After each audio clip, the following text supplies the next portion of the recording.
Welcome back to our channel Nivi academy. I am Jyoti and your chemistry educator. हम last class में organic spectroscopy के PYQ solve किए थे। आज आगे की और पीवाईक्यू सोल्व करेंगे। तो स्टार्ट करते हैं अपनी आज की क्लास, जिसका फर्स्ट क्वेश्चन रहने वाला। आज जितने भी हम यहाँ पे क्वेश्चन करवाने वाले हैं ऑर्गेनिक स्पेक्ट्रोस्कोपी के, वो सारे के सारे हमारे 4 मार्क्स में आए हुए क्वेश्चन है, यानी कि पार्ट सी के क्वेश्चन है। और जो अभी तक हमने क्वेश्चन किए थे वो हमारे पार्ट बी के, यानी कि 2 मार्क्स के क्वेश्चन थे। तो देखो first question, the compound that gives the following proton NMR spectral data is. तो यहाँ पे हमें ये केमिकल शिफ्ट की वैल्यू गिवन है प्रोटॉन एनएमआर की। यहाँ पे देखो, अच्छा ये जो वैल्यू गिवन है, इन वैल्यू से ही हमें बताना है कि इन वैल्यू के अकॉर्डिंग कौन सा कंपाउंड हमारा करेक्ट कंपाउंड है। देखो यहाँ पे हमारे पास है एक प्रोटॉन है और वो हमें सिंगलेट मल्टीप्लिसिटी देगा, और उसकी डेल्टा वैल्यू या फिर कहें केमिकल शिफ्ट की वैल्यू है 11.80। तो यहाँ पे इनमें से कोई एक कंपाउंड देखो जहां पे आपको एक प्रोटॉन और वो कैसा हो, सिंगलेट हो।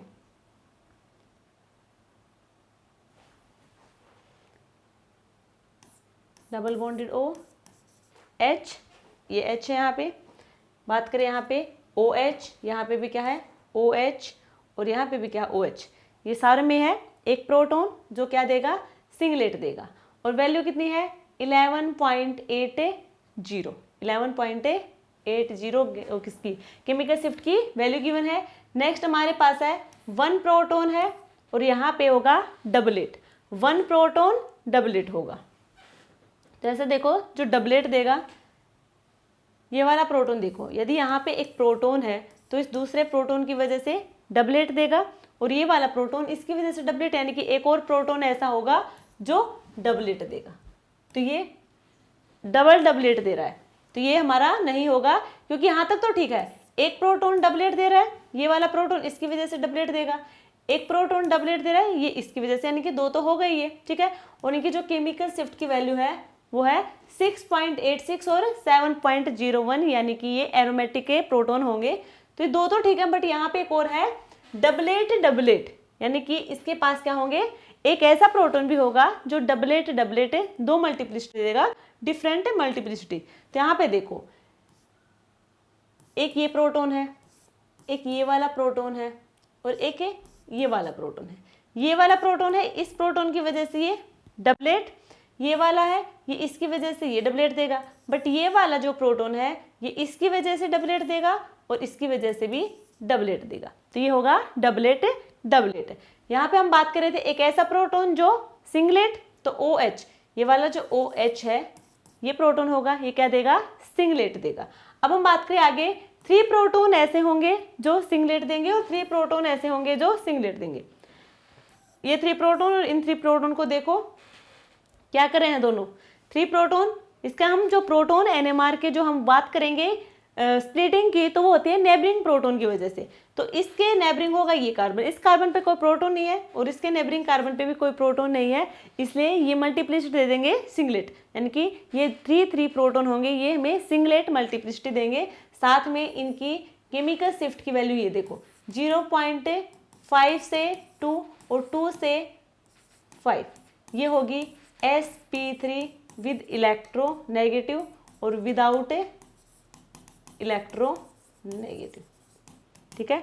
बट यहाँ पे किसके साथ भी है, साथ में थोड़े ही हमारे पास एरोमेटिक कंपाउंड है और इधर कार्बोनिल कंपाउंड है, तो थोड़ी सी इसकी जो केमिकल शिफ्ट की वैल्यू होगी वो इंक्रीज हो जाएगी। तो ये वाला जो होगा हमारा कंपाउंड, ये करेक्ट कंपाउंड होगा। और बाकी यदि आप देखना चाहो तो यहाँ पे हमने तो कैंसिल कर दिया था, क्योंकि एक प्रोटॉन है जो डबलेट दे रहा था, ये वाला प्रोटॉन भी है जो डबलेट देगा, ठीक है। ये वाला प्रोटॉन है इसके पास जो सिंगलेट देगा, बट एक ऐसा प्रोटॉन भी है जो डबलेट और डबलेट देगा, वो यहाँ पे प्रेजेंट नहीं है, ये वाला प्रोटॉन यहाँ पे सिंगलेट देगा, ठीक है।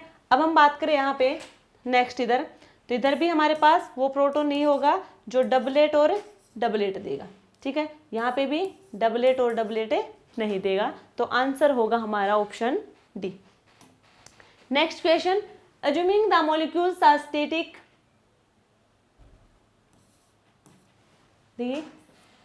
Fluorine NMR spectra of ClF3 and ClF5।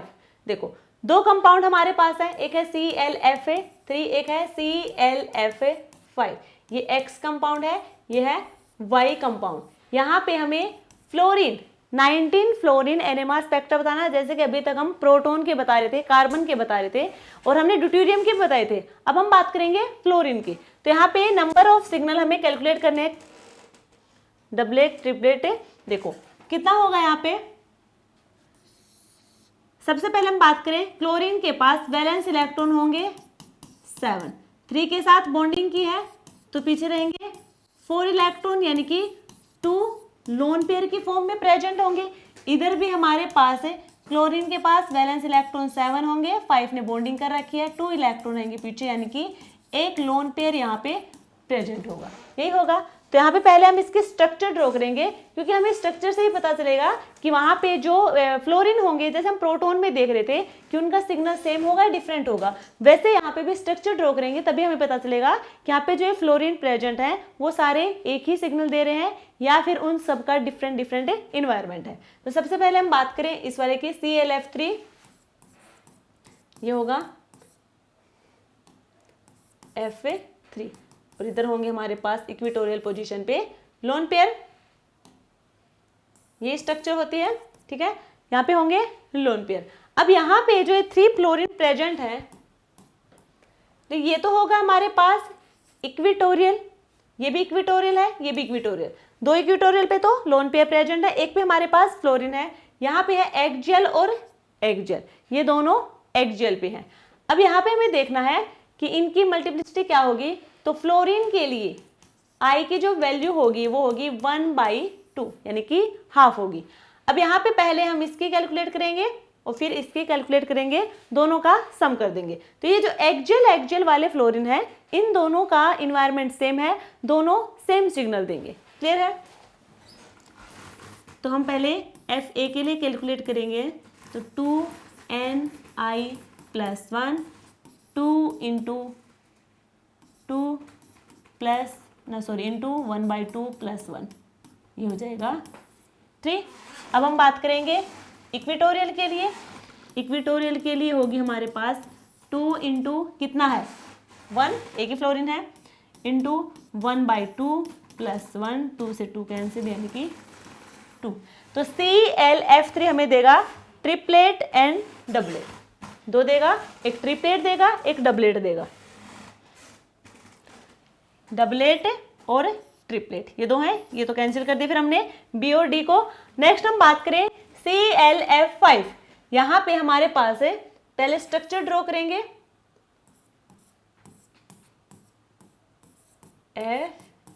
FF 5 fluorine है, ये होगा स्ट्रक्चर, और यहाँ पे होंगे हमारे पास है लोन पेयर, क्लियर है यहाँ तक स्ट्रक्चर सबको। अब हमें देखना है यहाँ पे, ये होंगे हमारे पास इक्विटोरियल के और ये होगा एक्सियल, ये हमें क्या देगा, डिफरेंट देगा, ठीक है, स्प्लिटिंग, और ये क्या देंगे, ये डिफरेंट देंगे, क्योंकि इन दोनों का जो इन्वायरमेंट होगा वो होगा डिफरेंट। तो पहले हम Fe के लिए कैलकुलेट करेंगे, तो 2 इंटू 4 इंटू 1/2 + 1, 2 से 2 कैंसिल, यानी कि 5 को हम कहेंगे क्विंटेट। अब Fa के लिए कैलकुलेट करेंगे, 2 इंटू 1 इंटू 1/2 + 1, 2 से 2 कैंसिल, यानी कि 2 डबलेट और क्विंटेट देंगे। ये देखो कहाँ पे है, ये B और D तो कैंसिल हो गया था, यहाँ पे सिर्फ सिंगलेट है, यहाँ पे है डबलेट एंड क्विंटेट, यानी कि ऑप्शन C हमारा करेक्ट आंसर होगा। Next question, the proton NMR data corresponding to the labeled protons of the following compound is given below. The signal corresponding to HB. HB के according हमें signal बताने हैं कि क्या हो गए, ठीक है। HB देखो यहाँ पे कंपाउंड में कहाँ पे है, ये रहा HB, इसी के अकॉर्डिंग हमें बातें करनी है, ठीक है, बाकी किसी के बारे में बात नहीं कर रखी, यहाँ पे सिर्फ HB की बात कर रखी है। तो यहाँ पे देखो, ये हमारे पास है प्रोटॉन NMR, उसके लिए केमिकल शिफ्ट की वैल्यू।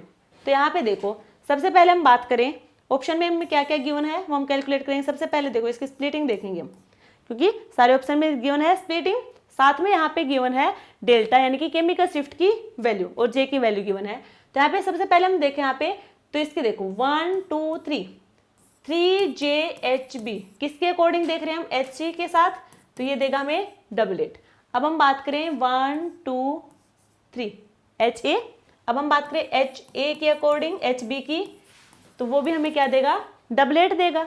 अब यहाँ पे है CH3, ये है CH3, तो 1 2 3 4, तो ये हमारा 4J हो जाएगा, जो रेयर होगा उसे हम काउंट नहीं करेंगे। तो यहाँ पे 3J दे रहे हैं दोनों, A और C के साथ B हमारा, और वो दे रहे हैं डबलेट डबलेट, यानी कि यहाँ पे जो स्प्लिटिंग होगी वो तो होगी डबलेट और डबलेट। तो वो देखो कहाँ पे है, C और D में है, तो ऊपर वाले दोनों कैंसिल हो गए यहीं पे। अब नेक्स्ट हमें बात कर रही है यहाँ पे, अब ये देख लेंगे हम, डेल्टा की वैल्यू देख लेंगे, केमिकल शिफ्ट की वैल्यू। तो यहाँ पे जो कार्बन है वो कैसा है, 1 2 3 4 ग्रुप लगे हुए यहाँ पे, वो होगा sp3 hybridise carbon, sp3 hybridise carbon, clear है। और sp3 हाइब्रिडाइज कार्बन यदि विदाउट इलेक्ट्रोनेगेटिव है, कोई इलेक्ट्रोनेगेटिव ग्रुप दिख रहा है, बिल्कुल नहीं यहाँ पे, तो विदाउट इलेक्ट्रोनेगेटिव ग्रुप होगा तो वहां पे प्रोटॉन की जो केमिकल शिफ्ट की वैल्यू होगी वो होगी 0.5 से 2 ppm, ये वाली वैल्यू होनी चाहिए। अब यहाँ पे देखो किसमें है, ये है 3.5, यानी कि 2 से ज़्यादा है। 2 से ज़्यादा कब होगी, 2 से 5 तब होगी जब sp3 hybridise carbon electronegative element के साथ जुड़ा होगा, बट यहाँ पे विदाउट इलेक्ट्रोनेगेटिव है तो वैल्यू होगी 1.5, और ऑप्शन डी हमारा करेक्ट आंसर होगा। जे की वैल्यू हमें देखने की नीड नहीं है आगे।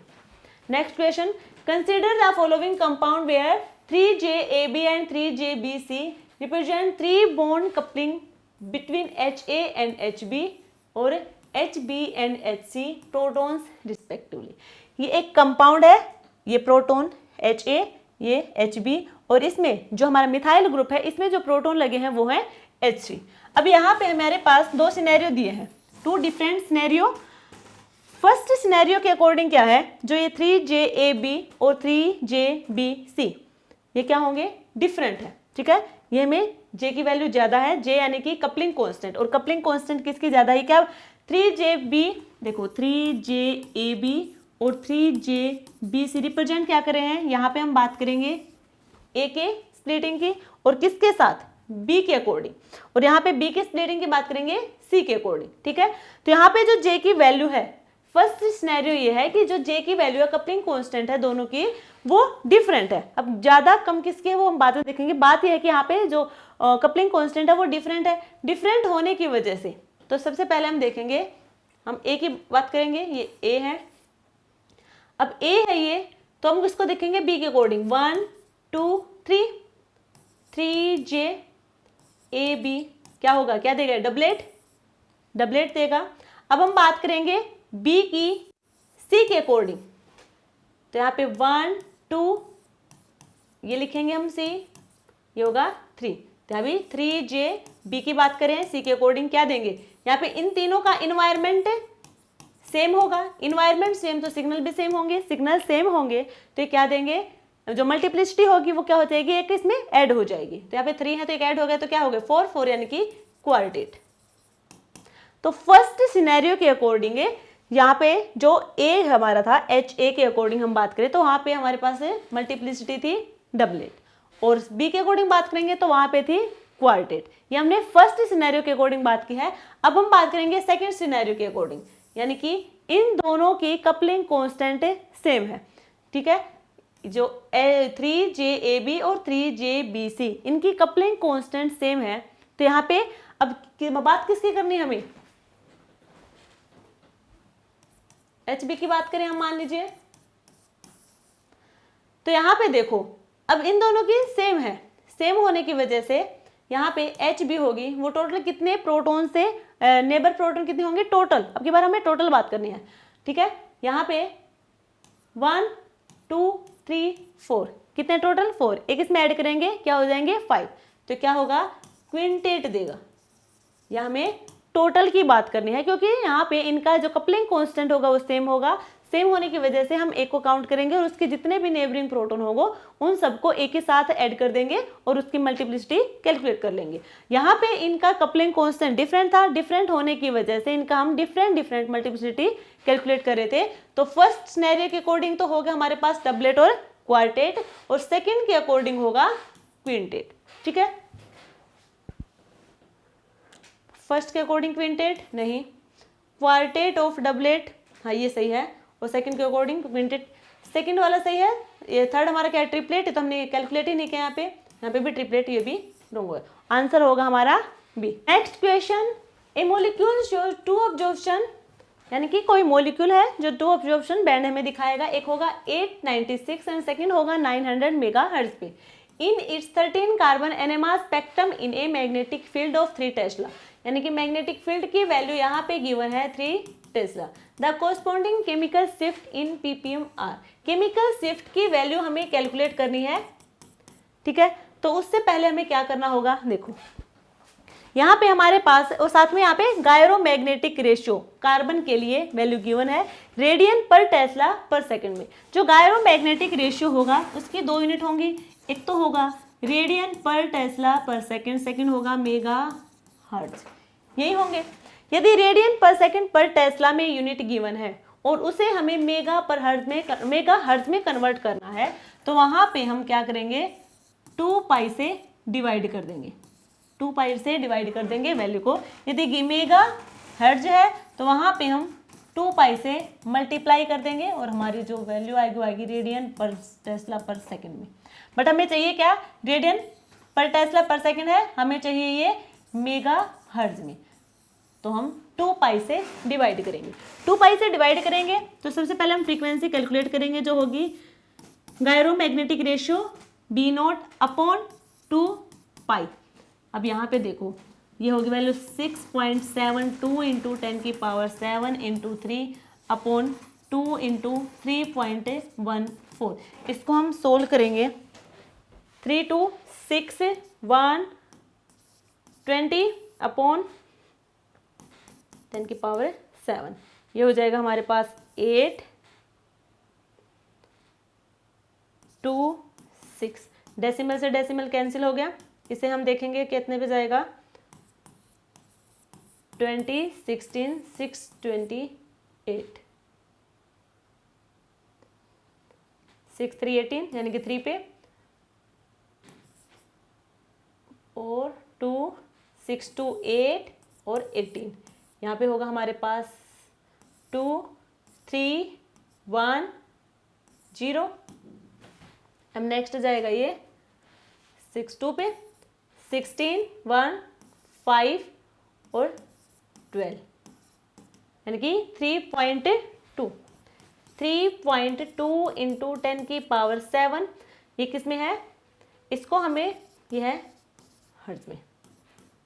अब इसको हमें हर्ट्ज में कन्वर्ट करेंगे, ये मेगा हर्ट्ज, तो क्या हो जाएगी, पावर 10 की 6 हो जाएगा, उसे हटा देंगे तो मेगा यहाँ से चला जाएगा, 3.6 हर्ट्ज के इक्वल आएगी। तो ये हमारी है फ्रीक्वेंसी की वैल्यू। हमें कैलकुलेट करना है यहाँ पे केमिकल शिफ्ट। केमिकल शिफ्ट क्या होगा, केमिकल शिफ्ट होता है जो अब्जॉर्प्शन बैंड है, जो अब्जॉर्प्शन है उसकी हम डिवाइड करेंगे फ्रीक्वेंसी से।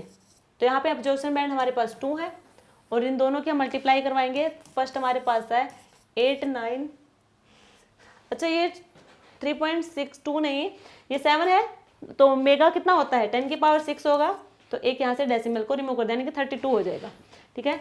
32 से इसे हम डिवाइड करेंगे, हमारे पास होगा 8 2 6 28। और यदि हम बात करें 900 की, 900 को 32 से करेंगे तो ये होगा हमारे पास 30 के अराउंड होगा, ठीक है। तो ये होंगे हमारे पास 28 और 30 वैल्यू। ऑप्शन डी हमारा करेक्ट आंसर होगा। यहाँ पे जो बात याद रखनी है वो यही है कि गायरोमैग्नेटिक रेशियो होगी, उसकी 2 यूनिट होंगी, रेडियन पर टेस्ला पर सेकंड होगी, सेकंड यूनिट होगी इसकी मेगा हर्ट्ज। यदि रेडियन पर सेकंड पर टेस्ला में हमें वैल्यू गिवन है और हमें उसे मेगा हर्ट्ज में कन्वर्ट करवाना है, तो वहाँ पे हम 2 पाई से डिवाइड कर देंगे, और यदि हमें मेगा हर्ट्ज में गिवन है, रेडियन में कन्वर्ट करना है, तो वहाँ पे 2 पाई से मल्टीप्लाई कर देंगे। तो थोड़ा कंफ्यूज मत होना, कब डिवाइड करना है कब मल्टीप्लाई करना है, याद रखना। जैसे ये कन्वर्ट करवा देंगे तो यहाँ पे हमारी फ्रीक्वेंसी की वैल्यू आ जाएगी। फ्रीक्वेंसी की वैल्यू आने के बाद हमें चाहिए यहाँ पे केमिकल शिफ्ट की वैल्यू, और केमिकल शिफ्ट की वैल्यू यहाँ पे हमें मिलेगी, जो अब्जॉर्प्शन बैंड होंगे उसको हम डिवाइड कर देंगे फ्रीक्वेंसी से, तो हमारी केमिकल शिफ्ट की वैल्यू आ जाएगी यहाँ पे। क्लियर है। नेक्स्ट क्वेश्चन देखो, the correct match for the molecules given in the column P with the spectral data given in column Q। Column P है, वहां पे हमें मॉलिक्यूल्स गिवन है, कॉलम Q है, वहां पे हमें ये स्पेक्ट्रल डाटा गिवन है और हमें इनको मैच करवाना है कि कौन सा स्पेक्ट्रल डाटा किस मॉलिक्यूल के साथ मैच करेगा। फर्स्ट हमारे पास है इथाइल एसीटेट, इथाइल एसीटेट। तो ये हमने काफी बार बता दिया कि जब हम इथाइल एसीटेट, कार्बोनिल कार्बन है यहाँ पे, ठीक है, यहाँ पे सिंगलेट, अच्छा देखो एक बार स्ट्रक्चर बना ले एक बार, देखो 1,2 dibromo 2 methyl propane, propane C, carbon carbon carbon, propane 3 हो गए। सेकंड पोजीशन पे है मिथाइल और फर्स्ट एंड सेकंड पोजीशन पे है ब्रोमीन, यही होगी। एक तो ये हमारे पास है 2 क्लोरो पेंटेन, 1 2 3 4 5 और सेकंड पोजीशन पे है क्लोरो। अब इसको देखो, ये क्या है, क्लोरो, यहाँ पे क्लोरीन है। क्लोरीन की हम मास स्पेक्ट्रम की बात करेंगे तो क्लोरीन के पास आइसोटोप होगा एक, क्लोरीन 35 और इसका आइसोटोप होगा 37। जब हम इन दोनों की रेशियो की बात करते हैं तो रेशियो होगा 3:1। तो यहाँ पे देखो, और ये देखो यहाँ पे मास कितना है, ये है m और सेकंड हमारा होगा यहाँ पे, इसमें 2 ऐड किया है यानी कि m+2, m/m+2 होगा, वो होगा 3:1। तो ये होगा क्लोरीन के लिए, यानी कि सेकंड का ये आंसर होगा। अब हम बात करें इसकी 1,2 डाई ब्रोमो 2 मिथाइल प्रोपेन। यहाँ पे देखो कितने हमें सिग्नल मिल रहे हैं, ये CH3 और ये CH3, यानी कि ये दो मिथाइल ग्रुप है, इन पे लगे जो प्रोटॉन होंगे इनका सेम इन्वायरमेंट होगा। सेम कैसे होगा, देखो दोनों ही एक ही कार्बन से जुड़े हैं, ठीक है, और वो कार्बन किससे जुड़ा हमारा, CH2Br और Br से, तो ये सेम इन्वायरमेंट के प्रोटॉन होंगे। इसीलिए देखो एक ये हो सकता था कि डिफरेंट इन्वायरमेंट कब होता, जब यदि यहाँ पे कोई कायरल कार्बन प्रेजेंट होता, बट यहाँ पे कायरल कार्बन प्रेजेंट ना हो, कि ये प्रोकायरल, ये होगा प्रोकायरल कार्बन, यानी कि यहाँ पे 3 डिफरेंट ग्रुप है, एक तो ये वाला ग्रुप है, एक Br है और 2 यहाँ पे हाइड्रोजन है, इसलिए प्रोकायरल कार्बन है। प्रोकायरल से नेक्स्ट वाला जो कार्बन होगा उस पे होंगे, प्रोटॉन की बात करेंगे तो वो होंगे इनएनिसोट्रोपिक प्रोटॉन, यदि कार्बन की बात करें होंगे तो वो होंगे इनएनिसोट्रोपिक कार्बन। क्लियर यहाँ तक, तो इनएनिसोट्रोपिक है, इनका एनवायरनमेंट सेम होगा, यानी कि जो 6 प्रोटॉन होंगे ये एक सिग्नल देंगे और ये वाले 2 प्रोटॉन होंगे ये भी एक ही सिग्नल देंगे, ठीक है। तो कुल मिला के कितने ही सिग्नल हुए, एक इन्होंने दिया एक इसने दिया, टोटल हुए 2 सिग्नल, ठीक है। तो 2 सिंगलेट, तो ये किसने दिया है, इसने, तो ये रह गया, ये होगा। क्लियर। और बाकी ये जो हमारी IR की वैल्यू है ये आप लोगों को लिखवा भी रखी है, कार्बोनिल में जो कार्बोनिल फ्रीक्वेंसी स्ट्रेचिंग होगी, जितने भी हमारे पास है, एल्डिहाइड है, कीटोन है, carboxylic acid, amide, acid chloride, सबकी वैल्यू बता रखी है, तो भी आप वहां पे चेक कर सकते हैं, मिल जाएगा आपको। Next question, given below are the bond dissociation energy value based on the data, the correct statement about the following equation is. ये यहाँ पे हमें ये बॉन्ड है, इन बॉन्ड की बॉन्ड डिसोसिएशन एनर्जी है और इन्हीं एनर्जी को देखते हुए हमें यहाँ पे बताना है कि इनमें से कौन सा ज्यादा स्टेबल होगा और वो कितना ज्यादा स्टेबल होगा, ये हमें बताना है। तो ये हमारा है कीटो और ये होगा इनोल।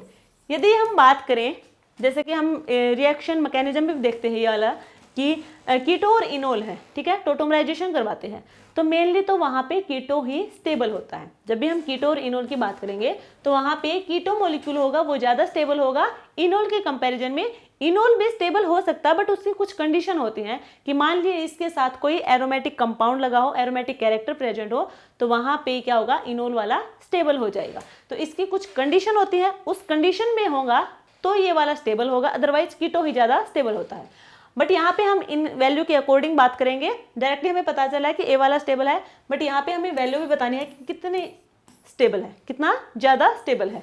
तो यहाँ पे देखो ये है CH3, ये है CH3 और ये है CH2। तो पहले हम बात करें एसीटोन की, कीटो वाले की, यहाँ पे कितने हैं, CH, 3 तो इसमें बॉन्ड है CH और 3 यहाँ पे, कितने टोटल है, टोटल है 6 कार्बन और हाइड्रोजन के बॉन्ड, और ये कार्बन ये कार्बन ये और ये कार्बन, 2 कार्बन कार्बन बॉन्ड होंगे और एक कार्बन और डबल बॉन्डेड ऑक्सीजन का बॉन्ड होगा। ये तो एसीटोन में है। अब हम बात करेंगे इनोल वाले में, 3 और देखो 3 ये है जहां पे कार्बन और हाइड्रोजन बॉन्डिंग होगी, एक कार्बन और ऑक्सीजन की होगी, एक ऑक्सीजन और हाइड्रोजन की होगी, इनके बीच में भी तो बॉन्डिंग होगी। यहाँ पे देखो carbon double bond carbon, carbon double bond carbon कितने हैं, एक ही है, एक है, और यहाँ पे क्या है CH2 यानी कि 2 यहाँ पे और है CH बॉन्ड, यानी कि यहाँ पे लिख दें टोटल 5 लिख देंगे, इसको यहाँ से हटा देंगे। ये वाली होंगी, और भी है क्या, कार्बन कार्बन भी तो है, ये कार्बन और ये कार्बन, एक यहाँ पे कार्बन और कार्बन होगा। इन सब की यहाँ पे बॉन्ड डिसोसिएशन एनर्जी लिखेंगे, उनको कैलकुलेट करेंगे, वहां से हमें आंसर मिल जाएगा। कैसे, देखो सबसे पहले हम बात करें कार्बन और हाइड्रोजन, कितनी है 420, कितने है ये 6 से मल्टीप्लाई करवाएंगे इसकी, तो हमारे पास वैल्यू होगी 0 2 25। 2 कार्बन कार्बन कार्बन कार्बन यहाँ पे है कितने 2 से मल्टीप्लाई करेंगे 0 2 7, और कार्बन डबल बॉन्ड ऑक्सीजन यानी कि 760, 0 8 2 10 1 14 15 और 522 यानी कि 4000। तो ये जो हमारे पास बॉन्ड डिसोसिएशन एनर्जी आई है, जो डाटा हमें गिवन है उसके अकॉर्डिंग कीटो फॉर्म वाले की, तो ये आई है 4000 किलो कैलोरी पर मोल। अब हम बात करें नेक्स्ट जो हमारे पास इनोल है, तो ये है CH कितना है 420, मल्टीप्लाई करेंगे 5 से यानी कि 0 2 21, ठीक है।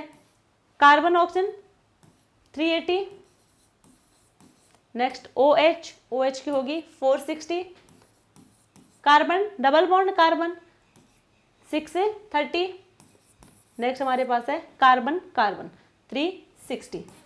इन सबको हम ऐड करेंगे, किलो जूल पर मोल में है। 0 8 6 14 14 3 17 6 23 2 3 3 6 6 4 10 10 16 3 19, और नेक्स्ट हमारे पास कितना होगा यहाँ पे 1 है तो होगा 3। ये होगी किलो जूल पर मोल, ये है इनोल के लिए, ठीक है। ये है 4000 हमारी है कीटो के लिए, और 3930 ये है इनोल के लिए। ज़्यादा किसकी हुई कीटो की, और कितनी ज़्यादा है वो हम देख लेंगे, तो इसका माइनस करेंगे 0.7 यानी कि 70 किलो जूल पर मोल ज़्यादा है, ए ही ज़्यादा स्टेबल होगा। तो ए हमारा ज़्यादा स्टेबल है, और कितना स्टेबल है 70 किलो जूल पर मोल। क्लियर है। वैसे भी हमें पता है कि कीटो फॉर्म ज़्यादा स्टेबल है, बट यहाँ पे हमें वैल्यू के देखते हुए करना, तो इन सबको हम कैलकुलेट कर लेंगे, आंसर हमारा आ जाएगा। Next question, match this first and second. First list में हमें फंक्शनल ग्रुप गिवन है, सेकंड में फ्रीक्वेंसी गिवन है, तो इनका हमें मैच करना है। देखो ये है NH bond, NH stretching bond हमने बात की थी, NH स्ट्रेचिंग फ्रीक्वेंसी। तो यहाँ पे हमारे पास प्राइमरी, सेकेंडरी और टर्सरी। टर्सरी में तो कोई NH बॉन्ड नहीं है, तो वहाँ पे हमारे पास कोई फ्रीक्वेंसी नहीं आएगी। अब हम बात करें प्राइमरी की, तो यहाँ पे हमें बात, देखो ये कौन सी है प्राइमरी, तो हम इसकी बात करेंगे। और प्राइमरी हमें 2 वैल्यू दे रहे थे, 2 पीक देगा, और 2 पीक देंगे, 2 अलग अलग वैल्यू थी 33 एंड 34, ठीक है। इसके अप्रोक्स होंगी, 32 भी हो सकते हैं, बस इसके आसपास होंगी। तो ये होगी हमारी ये वैल्यू, ठीक है। NH के लिए होगी फ्रीक्वेंसी की ये वाली वैल्यू। अब नेक्स्ट हम बात करें, हमने NO बॉन्ड की बात नहीं की कि NO बॉन्ड की स्ट्रेचिंग फ्रीक्वेंसी कितनी है, तो हम कार्बोनिल की बात कर लेंगे। जो कार्बोनिल है अनहाइड्राइड के लिए, तो हमने देखो कार्बोनिल में हमने बात की है, तो कार्बोनिल में सारे हमने बात की थी, एसिड क्लोराइड एस्टर, जो कार्बोक्सिलिक एसिड है, एल्डिहाइड है, कीटोन है, और एस्टर की हमने बताई थी 1735 से 1715 यदि ए साइक्लिक है तो। अब यहाँ पे हम बात करें हैं एनहाइड्राइड की, एनहाइड्राइड में क्या होगा, इस टाइप से होगा, ठीक है। अब यहाँ पे देखो कॉन्जुगेशन तो यहाँ पे भी था,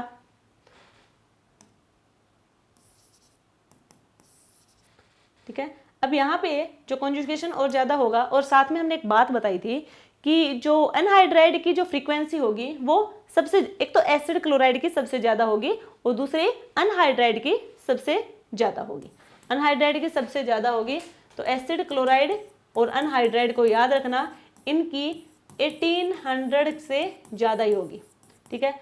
ये होगा 1780 से 1800 के बीच हो सकती है, थोड़ी बहुत कम ज़्यादा हो सकती है, और अनहाइड्राइड की 1800 से ज़्यादा ही होगी, ठीक है। तो ये देखो ये हो जाएगा हमारे पास ये, और NO की फिर हो जाएगी ये वाली। और हमें पता है कार्बोनिल की ये वाली रेंज तो होगी नहीं, ठीक है। सबसे कम एल्डिहाइड और कीटोन की होती है, वो भी इससे ज़्यादा होती है, ठीक है, कार्बोनिल स्ट्रेचिंग फ्रीक्वेंसी में।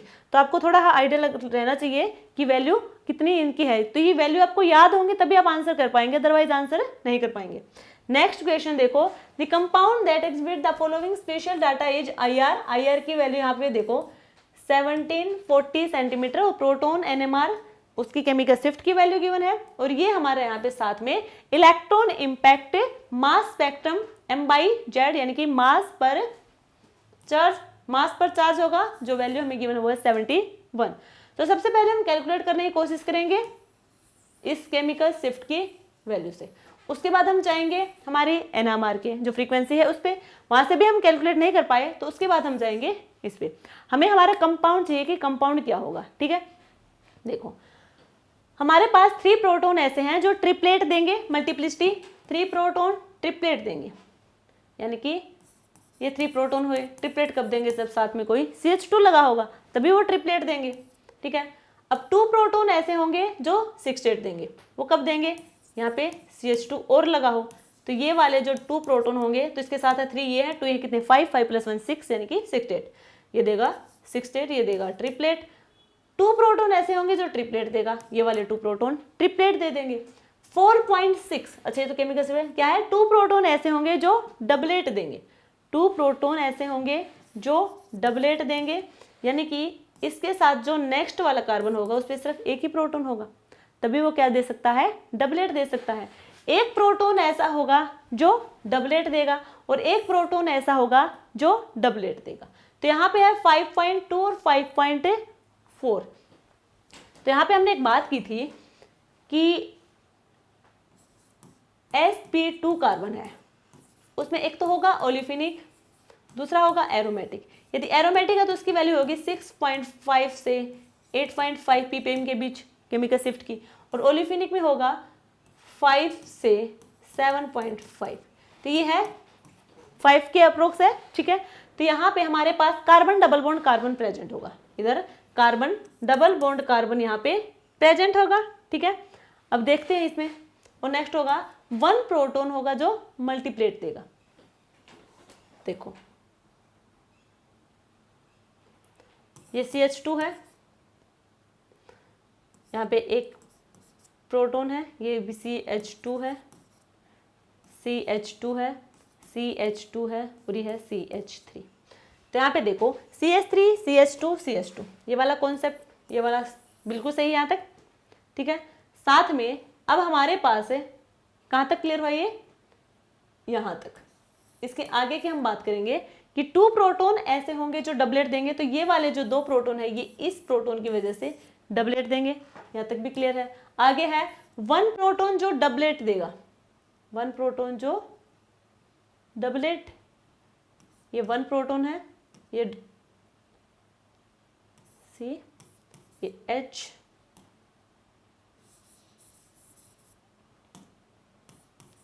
और ये क्या होगा H, ठीक है। अब ये जो हमारे पास कार्बन पर दोनों प्रोटोन लगे हुए हैं, ये कैसे होंगे, डिफरेंट होंगे। तो यहाँ पे इसकी वजह से क्या देगा, ये डबलेट देगा। और उसके बाद एक और प्रोटोन ऐसा होगा जो डबलेट देगा, मान लीजिए ये वाला प्रोटोन है, ये इसकी वजह से डबलेट देगा। एक प्रोटोन होगा जो मल्टीप्लेट देगा, चलो एक मिनट, ये वाला प्रोटोन इसकी वजह से डबलेट, ये वाला प्रोटोन इसकी वजह से डबलेट, और एक प्रोटोन यानी कि ये वाला इनके साथ भी दे सकता है, इसके साथ भी दे सकता है, और इसके साथ भी दे सकता है, इन सब के साथ दे सकता है। तो आंसर हमारा ये होने की पॉसिबिलिटी है।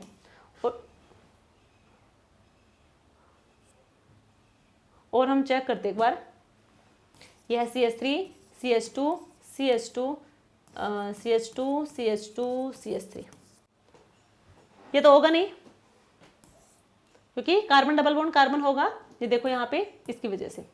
यहाँ पे देखो अब ये है CH3 CH2 CH2, यहाँ पे होगा CH2 H, और यहाँ पे होंगे 2 H।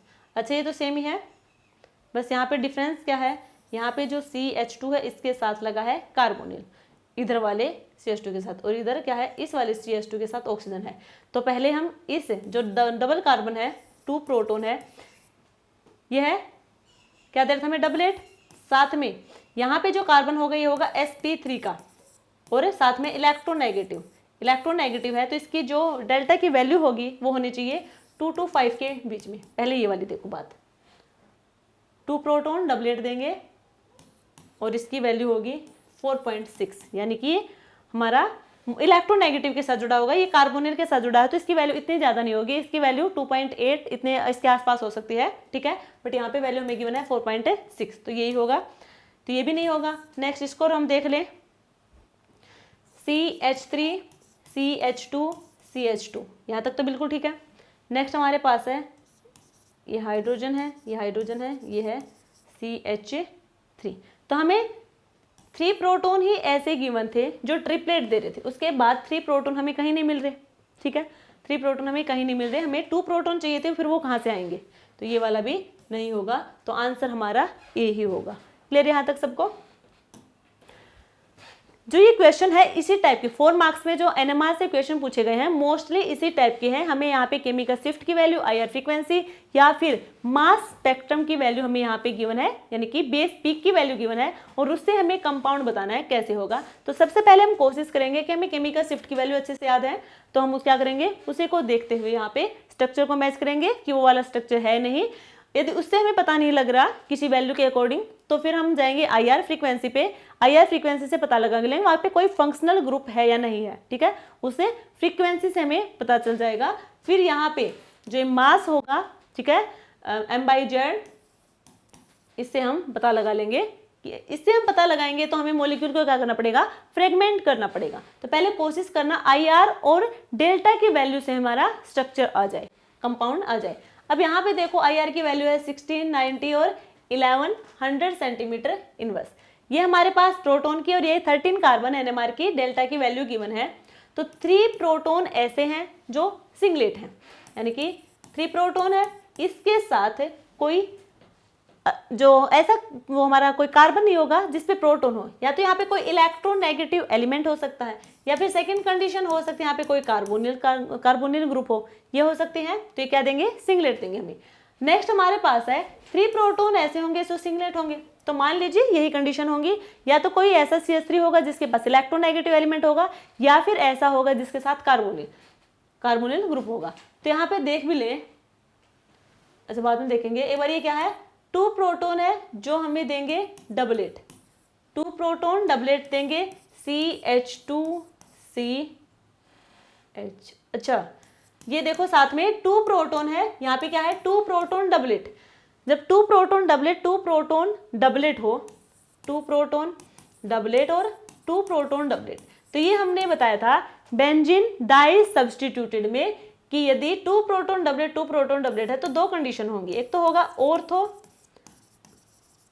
होमो डाई सब्स्टिट्यूटेड, यदि हमारे पास जो यहाँ पे बेंजीन रिंग पे सब्स्टिट्यूएंट ग्रुप लगेंगे वो यदि सेम है, होमो है, तो वो ऑर्थो पोजीशन पे लग जाएगा। यदि वो दोनों ग्रुप हमारे डिफरेंट हैं, हिट्रो हैं, तो फिर लगेंगे पैरा पोजीशन पे, ठीक है, पैरा पोजीशन पे। तो यहाँ पे देखने से भी लग रहा होगा कि जो दोनों ग्रुप लगे हैं वो सेम तो है नहीं, ऑप्शन से पता चल रहा है। तो यदि सेम नहीं है तो पहले तो इसको कट करो, ये ऑर्थो पोजीशन पे है। अब इनको हम चेक करेंगे क्योंकि सारे के सारे पैरा पोजीशन पे हैं। अब नेक्स्ट हम बात करें 13 कार्बन है, इसकी भी हमें डेल्टा की वैल्यू गिवन है। तो ये जो हमें डबलेट गिवन है, 2 प्रोटोन डबलेट 2 प्रोटोन डबलेट, यानी कि बेंजीन के प्रोटोन है, बेंजीन के प्रोटोन जिसकी प्रोटोन एनएमआर की जो हमारी केमिकल शिफ्ट की वैल्यू होगी वो होगी 6.5 से 8.5 ppm, तो यानी कि ये इनके बीच में ही है।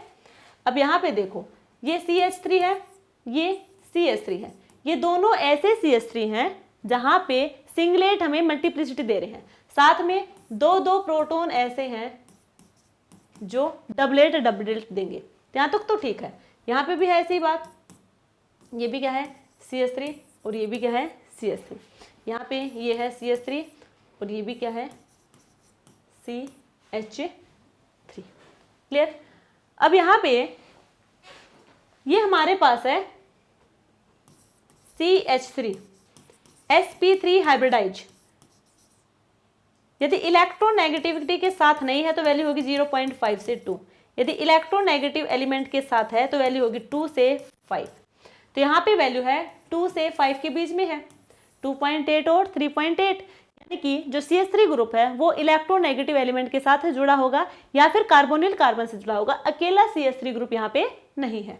ठीक है, तो ये वाला तो नहीं होगा, इसको कैंसिल कर दिया हमने, इसको भी कैंसिल कर दिया क्योंकि यहाँ पे भी कोई इलेक्ट्रोनेगेटिव एलिमेंट नहीं है। तो आंसर होगा ऑप्शन बी, यहाँ पे इलेक्ट्रोनेगेटिव एलिमेंट के साथ जुड़ा हुआ है और इधर ये कार्बोनिल के साथ जुड़ा हुआ है। कार्बोनिल के साथ जुड़ा है तो इधर हमारे जो ये प्रोटॉन होंगे इनकी केमिकल शिफ्ट की वैल्यू 2.8 हो जाएगी, इसकी ज्यादा हो जाएगी 3.8।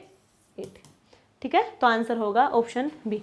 ठीक है, नेक्स्ट क्वेश्चन देखो, रिएक्शन ऑफ स्टाइरिन, ये हमारे पास स्टीरिन का फॉर्मूला गिवन है PHCH double bond CHH with HBr के साथ रिएक्शन करवाएंगे, give a mixture of radio isomers A and B।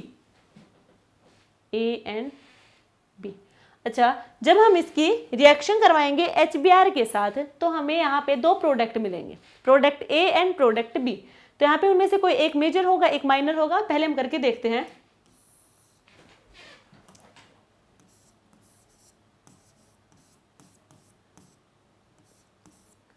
H double bond CH2, इसकी HBr के साथ रिएक्शन करवाएंगे। HBr H positive Br negative, तो यहाँ पे कौन H कहाँ पे जाके लगेगा, इधर जाएगा या फिर इधर। तो यहाँ पे हमारे पास मार्कोनिकोव रूल लगेगा, अकॉर्डिंग टू मार्कोनिकोव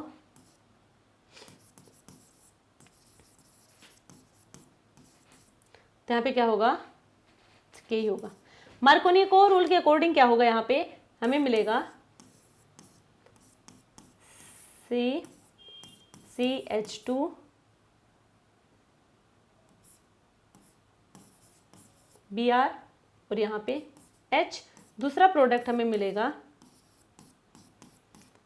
CHBr और CH3। ये दोनों प्रोडक्ट हमें मिलेंगे, बट एक मेजर होगा एक माइनर होगा। तो मेजर होगा अकॉर्डिंग टू मार्कोनिकोव रूल ये वाला जो सेकेंडरी कार्बन पर ब्रोमीन लगेगा, क्योंकि यहाँ पे जो सेकेंडरी कार्बोकैटायन की इंटरमीडिएट की फॉर्मेशन होगी जो ज़्यादा स्टेबल होगा, यहाँ पे प्राइमरी कार्बोकैटायन की फॉर्मेशन होगी जो कम स्टेबल होगा। ठीक है, तो ये वाला मेजर होगा, ये वाला माइनर होगा। बात आगे क्या है वो देखनी हमें। The proton NMR spectrum of the mixture shows 4 signals यहाँ पे देखने को मिलेंगे amongst other at ये हमें केमिकल शिफ्ट की वैल्यू गिवन है विद रिलेटिव इंटीग्रेशन ऑफ, ये हमें रिलेटिव इंटीग्रेशन रेशियो भी हमें गिवन है और हमें मोलर रेशियो कैलकुलेट करना है। देखो कैसे करेंगे, तो हमारे पास एक मिनट रुको,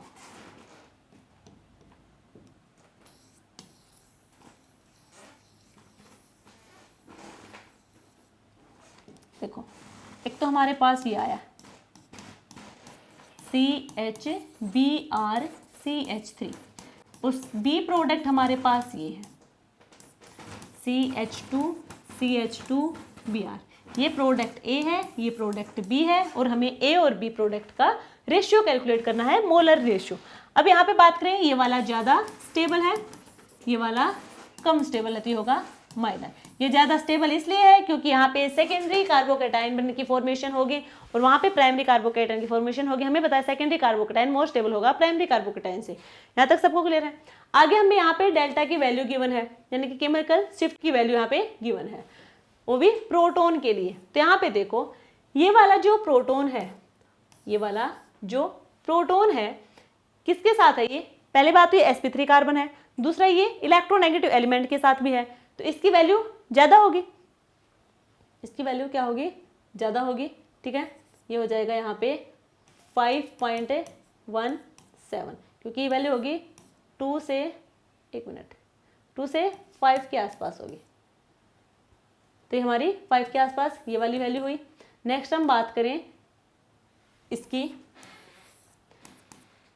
यहाँ पे देखो क्योंकि इसकी थोड़ी 5 से ज़्यादा इसलिए भी क्योंकि यहाँ पे एरोमेटिक कंपाउंड भी जुड़ा हुआ है साथ में। अब यहाँ पे हम बात करें CH2Br, ये भी कैसा है, sp3 है, sp3 है, इलेक्ट्रोनेगेटिव एलिमेंट लगा हुआ है जिसकी वैल्यू होगी 2 से 5 के बीच में, 2 से 5 के बीच में, यानी कि ये दो वैल्यू है, इनमें से ये वाली वो ले सकते हैं हम, क्योंकि इलेक्ट्रोनेगेटिव एलिमेंट है तो इतनी तो हो ही सकती है 3.5 के अराउंड। क्लियर? क्योंकि ये हमारा नेक्स्ट किसके साथ जुड़ा है, फिर CH2 ग्रुप के साथ जुड़ा हुआ है, जिसकी वजह से इसकी वैल्यू इतनी रहेगी और ज़्यादा नहीं होगी। यहाँ तक क्लियर है? अब हम बात करें, ये A है, ये B है, इनके रेशियो की बात करनी है। यहाँ पे हमारे पास जो डेल्टा की वैल्यू वो है 5.17 यहाँ पे है। सिर्फ हम जहाँ पे BR लगा उसकी वैल्यू देख रहे हैं, बाकी सबकी भी देख सकते हैं आप, ठीक है, बट हमें जितनी नीड है उतनी देखेंगे। 3.53 ये वाली है। अब इनका रेशियो की हम बात करें, जहाँ पे 5.17 ये हमारे पास है 5 ये डेल्टा की वैल्यू है 3.53, 3.15, 2.00 ये डेल्टा की वैल्यू है। नेक्स्ट हमें यहाँ पे रेशियो गिवन है, रेशियो होगा 2:1:16, ये इन्हीं की रेशियो गिवन है इस फॉर्म में, ठीक है, रिस्पेक्टिवली, यानी कि इनके रेशियो इस फॉर्म में हमें गिवन है। तो ये हमारे पास वैल्यू है, हमें यहाँ पे क्या हमारे पास 5.17 यानी कि इसका रेशियो होगा 2। यहाँ पे हमारे पास कितना ब्रोमीन है ना, सॉरी कितना प्रोटॉन है, हम तो प्रोटॉन की बात करेंगे, प्रोटॉन NMR में तो एक है, तो इसको हमने एक ही प्रोटॉन है जिसको हमने, ये हमारे पास है X, ठीक है, हम रेशियो कैलकुलेट करेंगे तो मान लीजिए हमने एक कंपाउंड का रेशियो, एक कंपाउंड की हमने मान ली X जो किसके इक्वल है, एक ही प्रोटॉन के इक्वल है, और उसका रेशियो हमें गिवन है 2, तो X की वैल्यू यहाँ पे आएगी 2।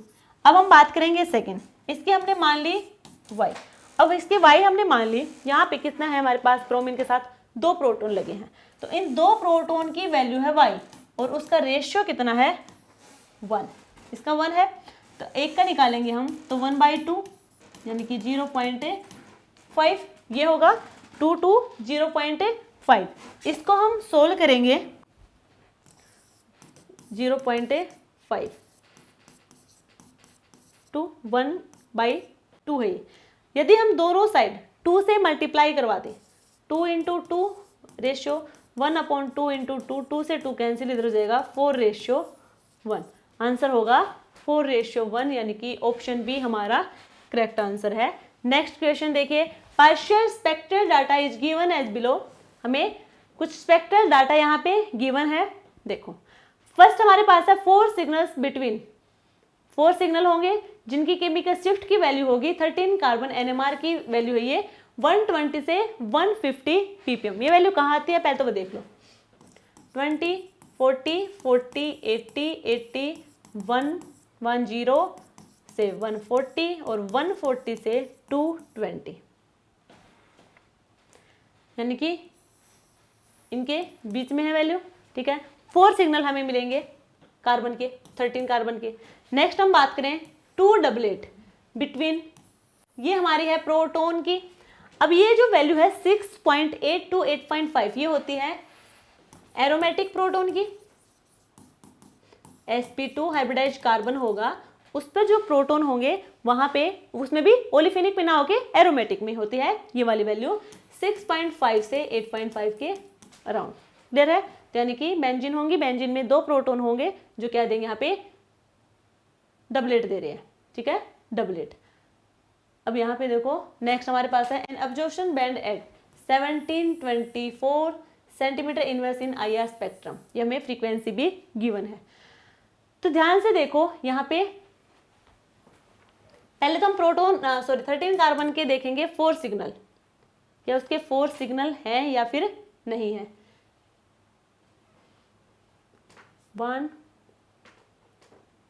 2 3 4 5 6, इसी के अंदर कितने हो जाएंगे 6 हो जाएंगे, इसको हम काउंट नहीं करेंगे।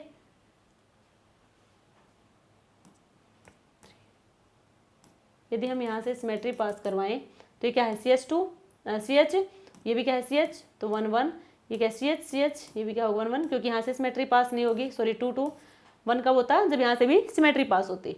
ये हो जाएगा 3 और ये हो जाएगा 4, तो ये 4 सिग्नल दे रहे हैं और 120 से 150 पे, तो ये देखो इसी में होगा। ये दोनों वैल्यू होती हैं sp2 की, ऊपर वाली होगी हमारे पास ओलिफिनिक के लिए, इधर होगी एरोमेटिक के लिए। तो यहाँ पे एरोमेटिक वाले वो होंगे हमारे पास है सिग्नल कार्बन। क्लियर यहाँ तक सबको, यहाँ तक ठीक है। नेक्स्ट हम बात करेंगे 2 डबलेट होंगे। अब यहाँ पे 2 डबलेट कैसे होंगे वो देखो। अब यहाँ पे प्रोटोन लगे होंगे, यहाँ पे भी प्रोटोन है, ये भी प्रोटोन है और ये भी प्रोटोन है। इस प्रोटोन की वजह से यहाँ पे क्या होगा, डबलेट, इसकी वजह से यहाँ पे क्या होगा, डबलेट होंगे। यानी कि यदि ये कार्बन सेम नेचर के होंगे तो हमारे प्रोटोन होंगे, ये भी तो सेम होंगे। इन दोनों प्रोटोन की क्या देंगे, डबलेट, ये दोनों प्रोटोन भी क्या देंगे, डबलेट देंगे। तो ये वाली कंडीशन भी यहाँ पे कंप्लीट हुई। इसमें भी नहीं होगा क्योंकि पैरा पे नहीं है, पैरा पे होंगे तभी ये वाली कंडीशन होगी, इसमें भी हमारे पास, ठीक है। नेक्स्ट हमारे पास है अब्जॉर्प्शन बैंड है, अब्जॉर्प्शन बैंड एट 1724। तो जो हमारा एस्टर होगा, एस्टर में क्या होता है 1735 से 1750, अप्रोक्सीमेट इतना ही होता है, क्लियर। या फिर हमारे पास कीटो ग्रुप हो जिसकी होगी 1715, ये हम ए साइक्लिक की बात कर रहे हैं, 1715 या फिर 1735 1750 इनमें से होगा, यानी कि कोई कार्बोनिल ग्रुप यहाँ पे प्रेजेंट होगा। तो ये वाला कार्बोनिल ग्रुप यहाँ पे प्रेजेंट होगा। ऑप्शन बी हमारा करेक्ट आंसर होगा, क्लियर है, ऑप्शन बी हमारा करेक्ट आंसर होगा।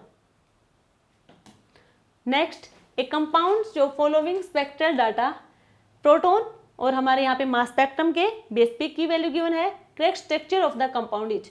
इससे आप कर सकते हैं मास स्पेक्ट्रम से ये हो जाएगा कि हमें हर कंपाउंड को क्या करना होगा, उसका फ्रेगमेंटेशन करवाना पड़ेगा, तो थोड़ा लंबा हो जाएगा। हम डायरेक्टली डेल्टा ये जो हमारी केमिकल शिफ्ट की वैल्यू है इनसे कैलकुलेट कर लेंगे ताकि थोड़ा हमारे लिए इजी हो जाए।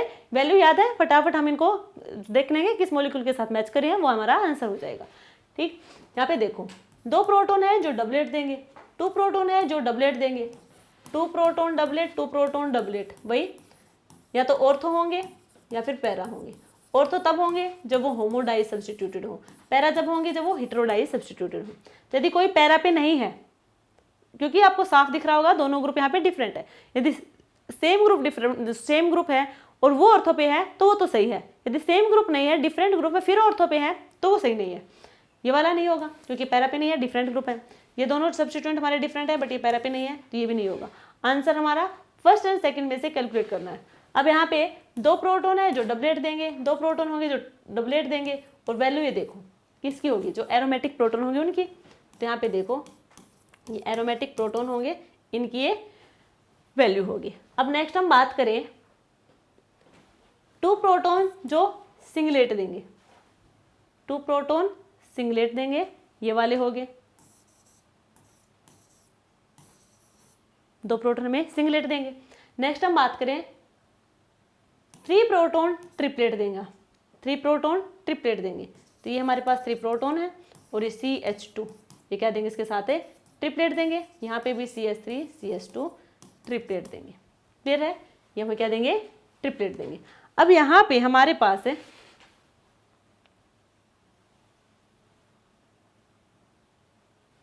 देखो J की वैल्यू है 6 हर्ट्ज, ठीक है।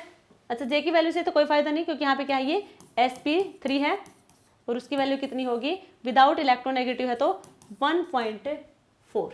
अब 2 प्रोटोन ऐसे होंगे जो हमें क्वार्टेट देंगे और इसकी वैल्यू 4.3 है। ये हो गए 2 प्रोटोन जो क्वार्टेट देंगे इसकी वजह से, ये हो गए 2 प्रोटोन जो क्वार्टेट देंगे इसकी वजह से, यानी कि यहाँ तक तो इक्वल लग रहा है। आगे देखो, अब यहाँ पे वैल्यू देखो, अब केमिकल शिफ्ट की वैल्यू है 4.3 और 4.3। यदि हम बात करें कि जो sp3 हाइब्रिडाइज्ड कार्बन होगा वो इलेक्ट्रोनेगेटिव एलिमेंट के साथ लगा है तो रियल में जो वैल्यू होती है वो होती है जैसे CH3O ये होगा तो इसकी वैल्यू होगी 3.5 की अप्रोक्स। यदि CH2O होगा इसकी इससे थोड़ी सी ज़्यादा हो जाएगी 4.0 के आसपास। अब साथ में हमारे यहाँ पे कार्बोनिल ग्रुप लगा होगा तो थोड़ी सी और ज़्यादा होगी यहाँ पे 4.3 तक, ठीक है। तो ये वाला इसका सही होगा क्योंकि ये वाले दोनों ग्रुप यहाँ पे लगे हैं। आंसर हमारा ए होगा, क्लियर, आंसर होगा ए। नेक्स्ट देखो the correct match of the circle proton in column P with proton NMR chemical shift in column Q। यहाँ पे हमें ये मॉलिक्यूल गिवन है, इधर केमिकल शिफ्ट की वैल्यू गिवन है, इनको हमें मैच करना है, किसके साथ मैच करेंगे, तो ये वाला लास्ट क्लास में भी एक क्वेश्चन आया था हमारा, जैसे हमने एक एनायन का कॉम्प्लेक्स मॉलिक्यूल था, एक कैटायन था और एक हमारे पास न्यूट्रल था बेंजीन। तो वहाँ पे हमने शील्डिंग और डिशील्डिंग की बात की थी, उसी कॉन्सेप्ट से यहाँ पे भी ये क्वेश्चन सोल्व होगा। देखो यदि हम बात करें फर्स्ट वाले की, तो यहाँ पे 1 2 3 4 5 6 एक पाई इलेक्ट्रॉन कितने, एक पाई बॉन्ड कितना इलेक्ट्रॉन देता है 2, यानी कि 12। तो यहाँ पे होगा 12 पाई इलेक्ट्रॉन, यानी कि एंटी एरोमेटिक, एंटी एरोमेटिक हो गए। नेक्स्ट हम बात करें 1 2, 1 और 2। अब यहाँ पे देखो एरोमेटिक है ये, अच्छा 1 2 दो ही है यहाँ पे, तो भी क्या हो जाएगा, एंटी एरोमेटिक हो जाएगा। नेक्स्ट हमारे पास होगा 1 2 3 4 5 6 7 7 2 14, ये होगा 14 होगा हमारा 14 पाई इलेक्ट्रॉन, यानी कि एरोमेटिक, ये हो जाएगा एरोमेटिक। अब एरोमेटिक कंपाउंड होंगे वो हाईली हमारे शील्डिंग होंगे, एरोमेटिक होंगे वो होंगे हाईली शील्डिंग। हम कंपैरिजन की बात करेंगे, ठीक है, इनके कंपैरिजन में क्या हो जाएगा, वो हाईली शील्डिंग हो जाएगा। तो यहाँ पे हो जाएगा हमारे पास सबसे कम वैल्यू होगी, क्योंकि शील्डिंग 0 के साइड से स्टार्ट होगा, इधर शील्डिंग होगा और इधर डी शील्डिंग होगा, इधर जाते हैं हम 0 1 2 3 4 5 6 तक, ठीक है। अब हम बात करें एंटी एरोमेटिक है, ये हाईली एंटी एरोमेटिक है। अब यहाँ पे क्या होगा, एंटी एरोमेटिक होता है वो हाईली डी शील्डिंग होगा, हाईली डी शील्डिंग होगा। हाईली डी शील्डिंग यानी कि उसकी जो डेल्टा की वैल्यू होगी वो बहुत ज़्यादा होगी, तो इसकी वैल्यू हो जाएगी, बाकी इसकी वैल्यू ये रहेगी। क्लियर यहाँ तक सबको? Next, the correct structure of the compound based on the following characteristic spectral data is IR। IR में ये फ्रीक्वेंसी गिवन है 1736 सेंटीमीटर इनवर्स। फिर प्रोटॉन NMR और 13 कार्बन NMR जो हमारी केमिकल शिफ्ट की वैल्यू है वो गिवन है। सबसे पहले हम बात करें प्रोटॉन की, तो 3 प्रोटॉन ऐसे होंगे जो हमें सिंगलेट देंगे। देखो भी यहाँ पे 3 प्रोटॉन यानी कि CH3। अब इस वैल्यू को देख के क्या लग रहा है कि यहाँ पे कोई इलेक्ट्रोनेगेटिव एलिमेंट लगा होगा। नेक्स्ट है 2 प्रोटॉन ऐसे होंगे जो ट्रिपलेट देंगे। अब 2 प्रोटॉन ऐसे होंगे जो ट्रिपलेट देंगे, ये 2 प्रोटॉन है, मान लीजिए ये 2 प्रोटॉन है, इसकी वजह से ट्रिपलेट दे रहे हैं। फिर 2 प्रोटॉन ऐसे होंगे जो ट्रिपलेट देंगे, तो ये वाला 2 प्रोटॉन भी क्या होगा, इसको ट्रिपलेट देगा। अब 2 प्रोटॉन ऐसे होंगे जो मल्टीप्लेट देंगे और 2 प्रोटॉन ऐसे होंगे जो मल्टीप्लेट देंगे, तो ये हम कर सकते हैं इस टाइप से। अब ये वाले ट्रिपलेट देंगे, ये मल्टीप्लेट देंगे और ये भी क्या देगा, मल्टीप्लेट देगा। यदि 4 से ज़्यादा हो जाए 5 6 7 उनको हम मल्टीप्लेट में भी काउंट कर सकते हैं। तो यहाँ पे क्या देंगे, ये 5 और 5 देंगे तो क्या हो जाएंगे, क्विंटेट यानी कि मल्टीप्लेट देंगे। तो ये दोनों हमें मल्टीप्लेट देंगे, ये हमें देगा ट्रिपलेट। तो हमारे इसको देखो पहले कहाँ पे दिख रहा है आपको,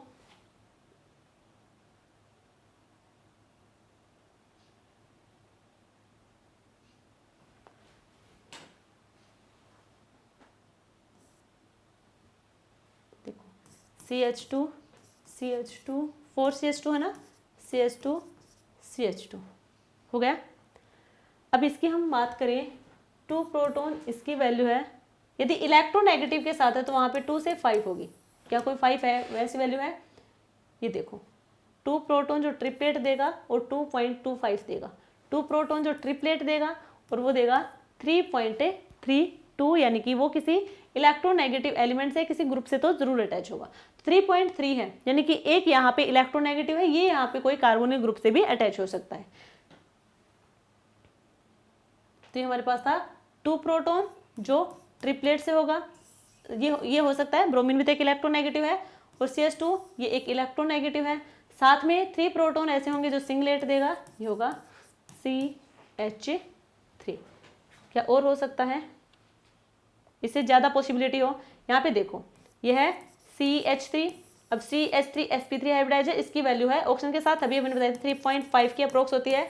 CH3O होगी 3.5 के आसपास, CH2O और इससे थोड़ी ही ज़्यादा हो जाएगी, तो ये वाली वैल्यू है। इधर है CH2 CH2 CH2 CH2, ये CH2 है, ये इलेक्ट्रोनेगेटिव के साथ है, जिसकी वैल्यू हो जाएगी, ट्रिपलेट देगा ना, ट्रिपलेट वाले ये है, तो ये हमारे पास हो जाएगी कितनी, 3.32 के आसपास, और कार्बोनिल के साथ यदि जुड़ा होगा तो हो जाएगा 2.25 के अराउंड है।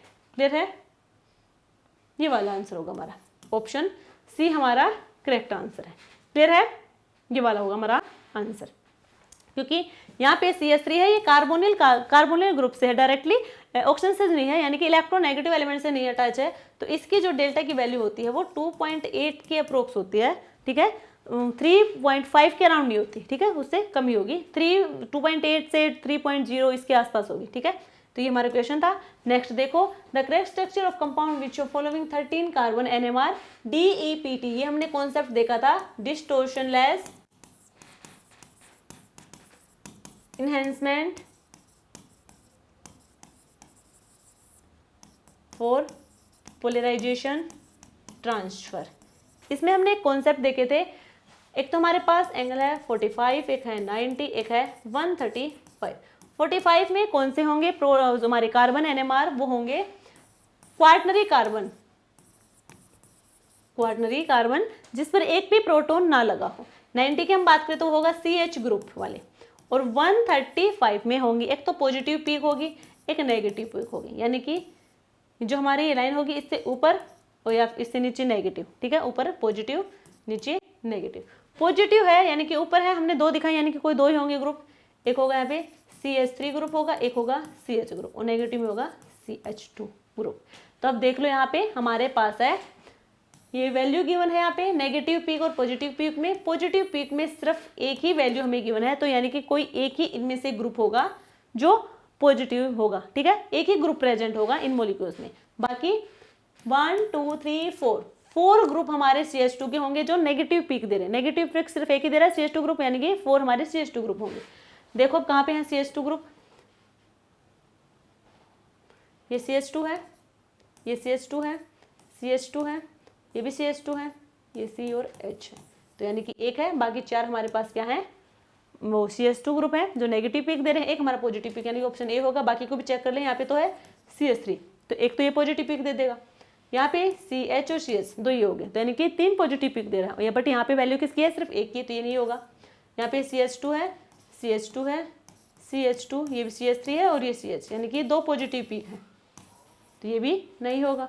यहाँ पे CH2, CH3, CH2, CH2, 1 2 3 4, यहाँ पे C, यानी कि ये तो वो वाला कार्बन होगा जो हमारा क्वार्टनरी कार्बन है, वो तो एंगल हमारा 45 होगा, 35 का उसका कोई रोल नहीं है। तो यहाँ पे हमारे पास एक तो CH ग्रुप ना, एक तो CH3 ग्रुप है, यानी कि पॉजिटिव पीक पे तो एक ही है, बट हमें नेगेटिव पीक पे भी तो 4 चाहिए, बट कितने हैं 1 2 3, तो ये वाला भी आंसर है नहीं होगा। आंसर होगा सिर्फ और सिर्फ हमारा A option. Clear? Next question, an organic compound having molecular formula C10H12O2, ये मोलिकुलर फॉर्मूला हमें गिवन है, इसकी डीबी कैलकुलेट करेंगे हम। 10 - 12/2 + 1 6 5, यानी कि कोई एरोमेटिक कंपाउंड है, सारे के सारे ही एरोमेटिक कंपाउंड है, हमें डीबी कैलकुलेट करने की नीड भी नहीं है इतनी। IR यानी कि फ्रीक्वेंसी हमें गिवन है ये 3400, BR यानी कि ब्रॉड स्पेक्ट्रा देगा 1600। अच्छा, 34 सेंटीमीटर इनवर्स हमें गिवन है और ब्रॉड बैंड देगा, ब्रॉड बैंड देगा, ये कहाँ पे देता है, ये देता है OH stretching frequency. OH stretching frequency में जब हम बात करते हैं OH बॉन्ड की, तो वहाँ पे हमें ब्रॉड स्पेक्ट्रा मिलते हैं, वो मिलेंगे ब्रॉड स्पेक्ट्रा, और 3400 यानी कि वहाँ पे हमारे पास होगा OH ग्रुप पक्का होगा यहाँ पे एक, ये तो यहाँ से क्लियर हो गया। नेक्स्ट हम बात करें प्रोटॉन और कार्बन NMR के जो केमिकल शिफ्ट की वैल्यू है। 3 प्रोटॉन ऐसे हैं जो डबलेट देगा, 3 प्रोटॉन ऐसे हैं जो सिंगलेट देगा। 3 प्रोटॉन डबलेट, 3 प्रोटॉन सिंगलेट। ये देखो, ये 3 प्रोटॉन है, ये यहाँ पे क्या एक हाइड्रोजन है, इसकी वजह से क्या देगा, डबलेट देगा, ये बिल्कुल ठीक है। 3 प्रोटॉन सिंगलेट देगा, यहाँ पे देखो इसके पास ये सिंगलेट देगा, और इसकी वैल्यू देख लो एक बार 3.8, यानी कि 3.5 से ज़्यादा ही है। ठीक है, तो इलेक्ट्रोनेगेटिव एलिमेंट के साथ जुड़ा हुआ है, ये होगा, ये भी सही यहाँ तक। 1 प्रोटॉन ऐसा होगा सिंगलेट देगा, ये वाला 1 प्रोटॉन है जो सिंगलेट देगा, ये भी सही है। नेक्स्ट हमारे पास है 1 प्रोटॉन होगा जो डबलेट देगा और क्वार्टेट देगा, डबलेट और क्वार्टेट। ये हमारे पास 1 प्रोटॉन है और यहाँ पे इसकी वजह से ये देगा डबलेट और इन प्रोटॉन की वजह से देगा ये क्वार्टेट। यहाँ तक भी सही है। कहाँ पे बात की हमने? 1 प्रोटॉन, डबलेट और क्वार्टेट और इसकी वैल्यू है 6.0 यानी कि sp2 कार्बन है। sp2 ओलेफिनिक में हमारे पास वैल्यू होती है 5 से 7.5 यानी कि सही है। क्लियर है? नेक्स्ट है 1 प्रोटॉन होगा जो डबलेट देगा। ये वाला प्रोटॉन देखो जो डबलेट ये वाला नहीं होगा, ये तो सिंगलेट देगा। ये रहा 1 प्रोटॉन सिंगलेट देगा और इसकी वैल्यू 6.8 यानी कि एरोमेटिक प्रोटॉन होगा जिसकी वैल्यू 6.5 से 8.5 होगी। ये वाला वो वाला है। तो फिर इस ये बात कर रहे थे हम 1 प्रोटॉन डबलेट देगा। ये देखो 1 प्रोटॉन इसकी वजह से क्या देगा? डबलेट देगा और इसकी वैल्यू है 6.28 यानी कि इस रेंज के अंदर है। तो ये भी देगा हमें डबलेट। और हमारे ये रह गए 1 प्रोटॉन डबलेट देगा, ये वाला प्रोटॉन डबलेट देगा, 1 प्रोटॉन डबलेट देगा, ये वाला प्रोटॉन इसकी वजह से डबलेट देगा। क्लियर यहाँ तक सबको?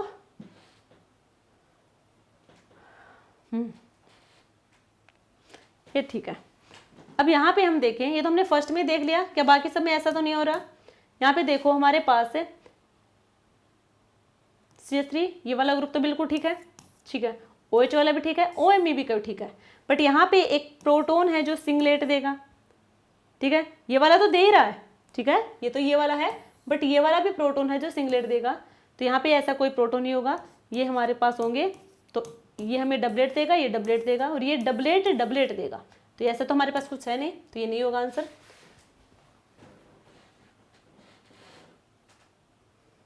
अब यहाँ पे मिथाइल 3 प्रोटॉन होंगे, सिंगलेट देगा, ये रहा। बट इसकी वैल्यू कितनी है? 3.8। कोई इलेक्ट्रोनेगेटिव होना चाहिए, इसके साथ कोई इलेक्ट्रोनेगेटिव नहीं है, तो ये वाला भी आंसर नहीं होगा। नेक्स्ट हम बात करें, अच्छा ये दोनों बिल्कुल सेम दिख रहे हैं, इसमें सिर्फ चेंज क्या है वो देखो। ये हमारे पास है सिस, ये जो प्रोटॉन लगे हैं ये प्रोटॉन है, ये सिस पोजीशन पे है। यहाँ पे जो प्रोटॉन लगे हैं वो है ट्रांस पोजीशन पे।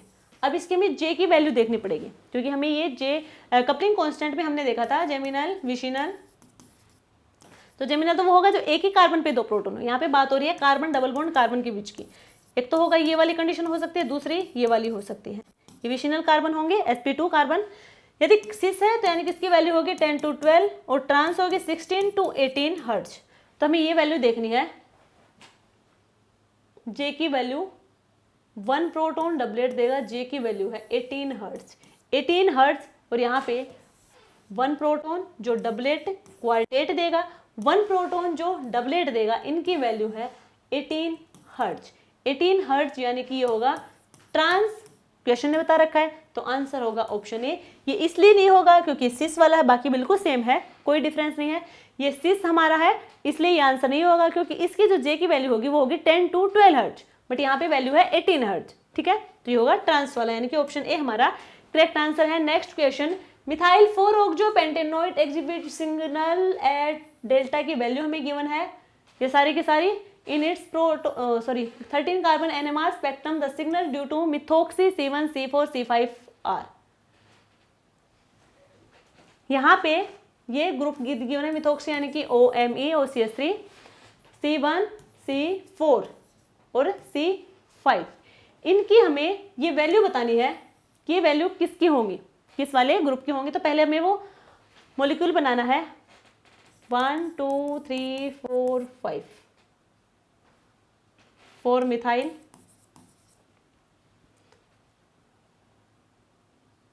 4 ऑक्सो, 4 ऑक्सो, ठीक है। एसिड सॉरी पेंटेनोइड है ओ CH3 CH2 CH2, ये हमारे पास है मॉलिक्यूल। अब यहाँ पे सबसे पहले हम बात करें मिथोक्सी ग्रुप कहाँ है। मिथोक्सी ग्रुप हमारा ये रहा, ठीक है। अब हम बात करें C1 C2 नहीं C4, ये है C1, ये है C2 C3 C4 C5। हमें इसकी बतानी है, इसकी बतानी है और इसकी बतानी है केमिकल शिफ्ट की वैल्यू 13 कार्बन NMR के लिए। अब देखो यहाँ पे मिथॉक्सी है, किसका हाइब्रिडाइजेशन होगा, sp3, और वो है इलेक्ट्रोनेगेटिव एलिमेंट के साथ। तो यहाँ पे हमारे पास वैल्यू होती हैं, इसके अंदर देख लेंगे कौन सी वैल्यू आएगी, 110, 110 से 140, 140 से 220, ये होगा sp3 without electronegative, sp3 with electronegative, ये sp के लिए है, ये दोनों ही sp2 के लिए हैं, ये होगा ओलिफिनिक के लिए, ये होगा कार्बोनिल ग्रुप के लिए और एरोमेटिक कंपाउंड के लिए। क्लियर है।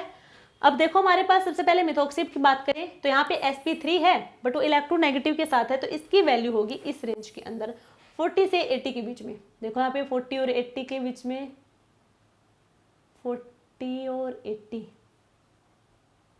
एक ही है, 51, यानी कि मिथॉक्सी की तो 51 होगी।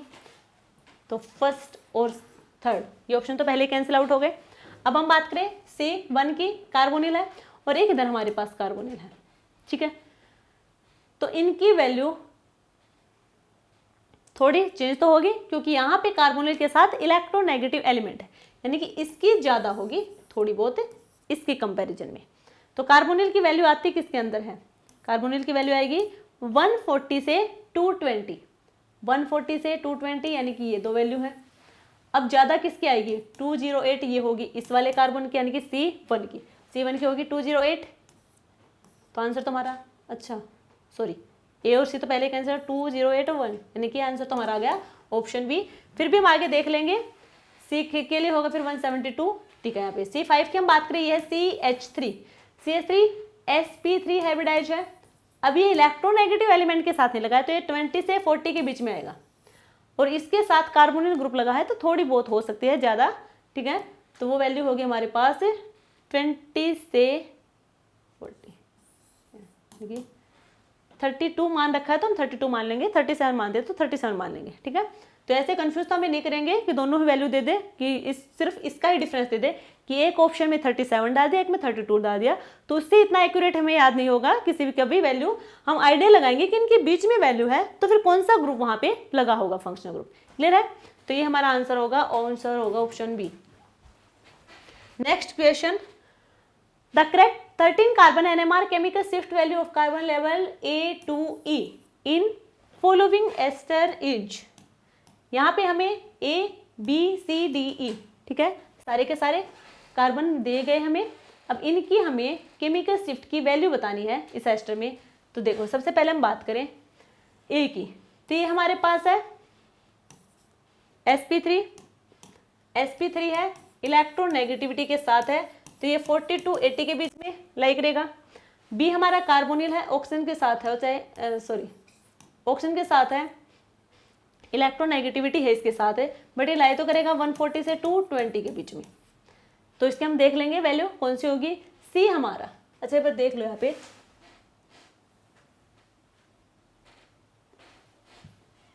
बी हमारा है 140 से 220 के बीच में, 143, 167। तो यहाँ पे इलेक्ट्रोनेगेटिव एलिमेंट भी है तो थोड़ी ज़्यादा ही होगी, बाद में हम देख लेंगे एक मिनट को। यहाँ पे है ये मिथाइल ग्रुप है, sp3 है, बट ये इलेक्ट्रोनेगेटिविटी के साथ नहीं है तो इसकी वैल्यू होगी 20 से 40, यानी कि E की वैल्यू देखो, E की वैल्यू 20 से 40, यानी कि ये वाले तो होगी नहीं, पहला तो कैंसिल हो गया। नेक्स्ट हम बात करें, इनमें से कोई एक होगी, ठीक है। अब यहाँ पे हमें बात करनी ए की तो सभी में सेम है। बी की बात करेंगे 143 होगा या फिर 167 होगा, तो पॉसिबिलिटी है कि 167 हो क्योंकि साथ में इलेक्ट्रोनेगेटिव भी लगा हुआ है, तो 140 से कुछ तो और ज़्यादा होनी चाहिए, बट फिर भी हम देखेंगे।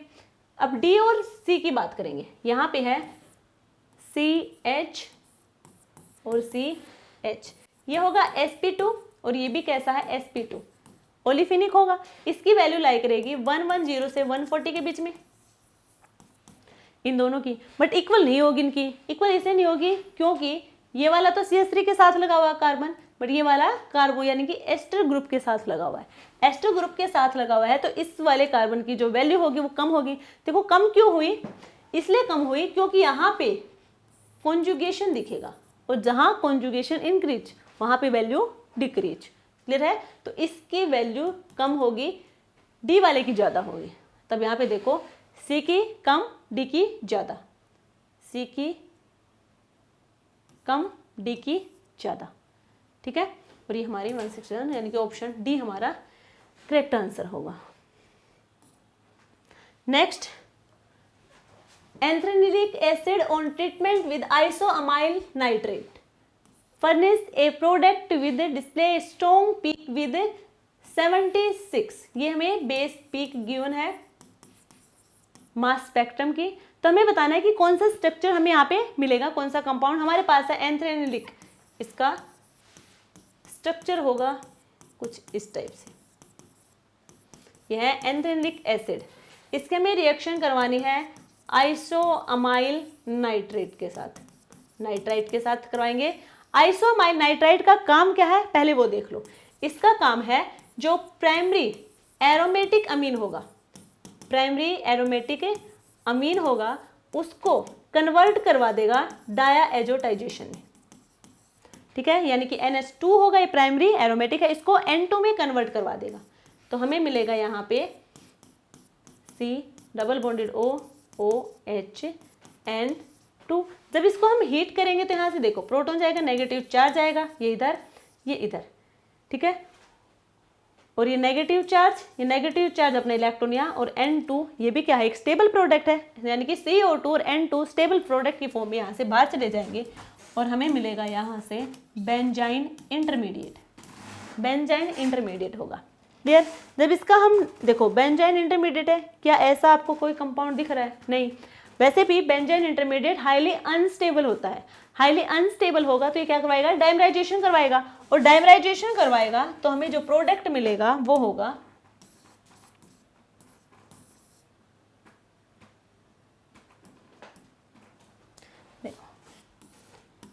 इसका हम डाइमराइजेशन करवाएंगे, अपना इलेक्ट्रॉन यहाँ पे और हमें मिलेगा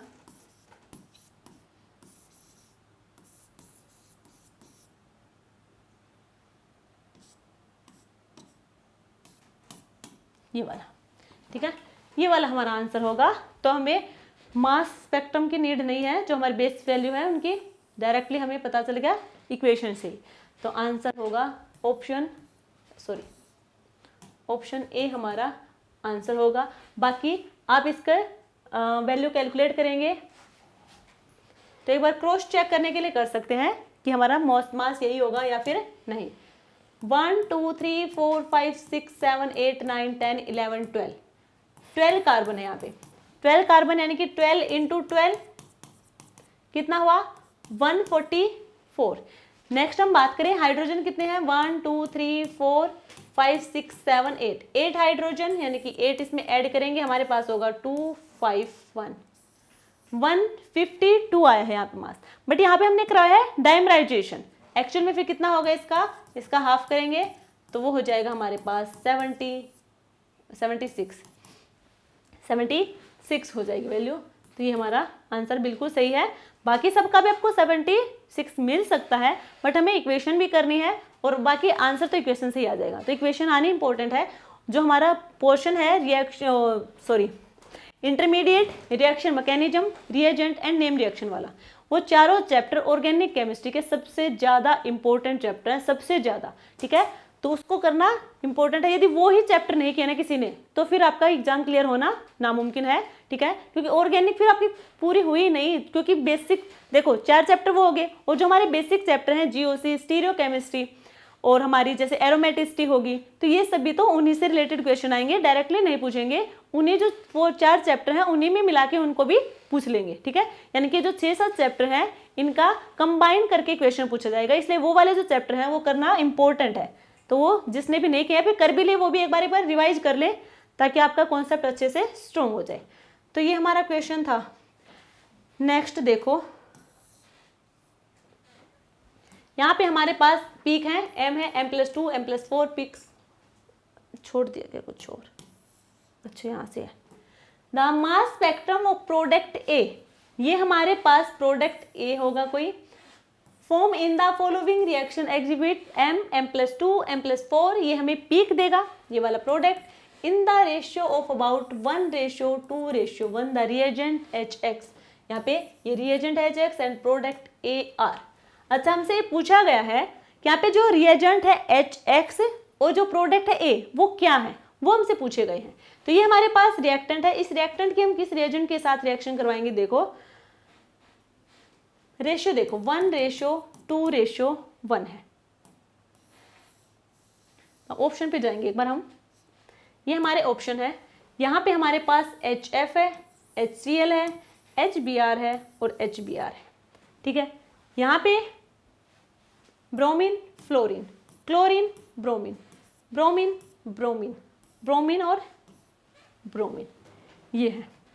ठीक है, अब इससे एक बात पता चलेगी आपको, जैसे कि क्लोरीन और क्लोरीन, यदि दो क्लोरीन होते, देखो दो तो ग्रुप है यहाँ पे, ठीक है, यदि दो ग्रुप होंगे क्लोरीन और क्लोरीन के, तो वहां पे जो हमें रेशियो मिलता है क्लोरीन क्लोरीन 35 का रेशियो, 35 70 37 37 35 37 37 35 कितना रेशियो देगा 3 रेशियो, ये क्या देगा 3 और 3, ये कितना देगा 3:1 और 1:3, यहाँ पे देगा 1:1।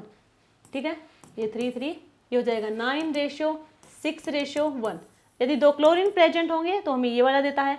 अब फ्लोरीन है, फ्लोरीन क्या होता है, मोनो आइसोटोपिक होता है, 19 फ्लोरीन देगा, फ्लोरीन मोनो आइसोटोपिक होगा।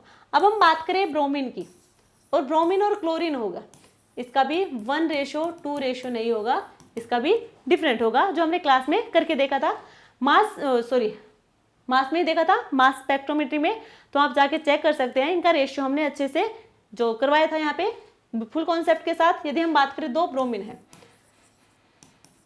तो ब्रोमीन हमारे 79 81 होगा, 1:1 देंगे दोनों ही, तो 79 79 79 81 81 79, और एक हो सकता है हमारे पास 81 81, तो 1:1 1:1 प्लस 1:1 और 1:1 मल्टीप्लाई करेंगे 1, ये क्या हो 2 जाएगा, ऐड करेंगे तो 1, 1:2:1, यानी कि ब्रोमीन होगा कोई।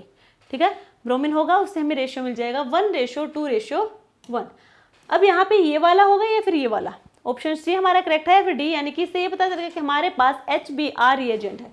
हम रिएक्शन करवा के देख लेंगे, ये हमारे पास रिएक्टेंट है, इसकी रिएक्शन करवाएंगे HBr के साथ, H positive Br negative, oxygen के पास इलेक्ट्रॉन है, अपने इलेक्ट्रॉन इसको देगा प्रोटॉन को, तो यहाँ पे आ जाएगा OH2, यहाँ पे आएगा पॉजिटिव चार्ज क्योंकि इसने अपने इलेक्ट्रॉन दिए हैं। अब वाटर हमारा एक अच्छा लिविंग ग्रुप होगा, गुड लिविंग ग्रुप होने की वजह से यहाँ से बाहर चला जाएगा, यहाँ पे आएगा पॉजिटिव चार्ज, तो कार्बोकैटायन की फॉर्मेशन हुई। और ये जो कार्बोकैटायन है ये है सेकेंडरी कार्बोकैटायन, सेकेंडरी कार्बोकैटायन। क्या इसको हम रीअरेंज करवाएंगे, देखो कार्बोकैटायन जब भी बनेगा तो हमारे नेक्स्ट कंडीशन होती है उसका रीअरेंजमेंट करवाना है, यदि वहाँ पे पॉसिबिलिटी है तो। क्या यहाँ पे पॉसिबिलिटी है रीअरेंजमेंट की, बिल्कुल भी नहीं। देखो यहाँ पे करवाएंगे तो हमें वही मिलेगा सेकेंडरी, तो इसका तो कोई फायदा है नहीं, इधर चले जाएंगे तो हमें प्राइमरी मिलेगा, और वैसे भी हमें नेक्स्ट वाले के साथ ही चेंज करवाना है, किसी आगे तक नहीं जाना। इधर बात करें हम, यहाँ पे हम कार्बोकैटायन लें तो टर्सरी तो हो जाएगा, क्योंकि इस कार्बन पे ये वाला ग्रुप कार्बन है, ये कितना हो गया टर्सरी कार्बोकैटायन, बट इस मॉलिक्यूल की एरोमेटिसिटी डिस्टर्ब हो जाएगी। अब ऐसा तो हम चाहेंगे कि नहीं कि स्टेबल से अनस्टेबल की तरफ जाए, अनस्टेबल की तरफ जाए, ऐसा नहीं होगा, क्योंकि कोई भी मॉलिक्यूल क्या चाहेगा कि वो अनस्टेबिलिटी से स्टेबिलिटी की तरफ जाए। बट यदि हम इस कार्बोकैटायन को रीअरेंज करवाएंगे तो मॉलिक्यूल हमारा इसकी जो एरोमेटिसिटी होगी वो डिस्टर्ब हो जाएगी, इसलिए ये वाला स्टेबल कार्बोकैटायन है। और यहाँ पे सेकेंडरी कार्बोकैटायन हुआ, अब Br नेगेटिव यानी कि न्यूक्लियोफाइल वहाँ पे अटैक कर देगा, तो Br कहाँ पे आया हमारा, जहाँ पे OH था वहीं पे हमारा Br आया है, तो ये कहाँ पे है वो देखो आप, ये वाला, क्योंकि ये तो नेक्स्ट में लगा हमने कार्बोकैटायन की रीअरेंजमेंट करवाई नहीं, तो ये वाला आंसर नहीं होगा, आंसर होगा हमारा ऑप्शन है सी। तो ये थी हमारी आज की क्लास, आई होप आप लोगों को अच्छी लगी होगी। यदि वीडियो अच्छी लगे तो लाइक शेयर एंड सब्सक्राइब करना। मिलते हैं कल एक नई क्लास के साथ, तब तक के लिए थैंक यू।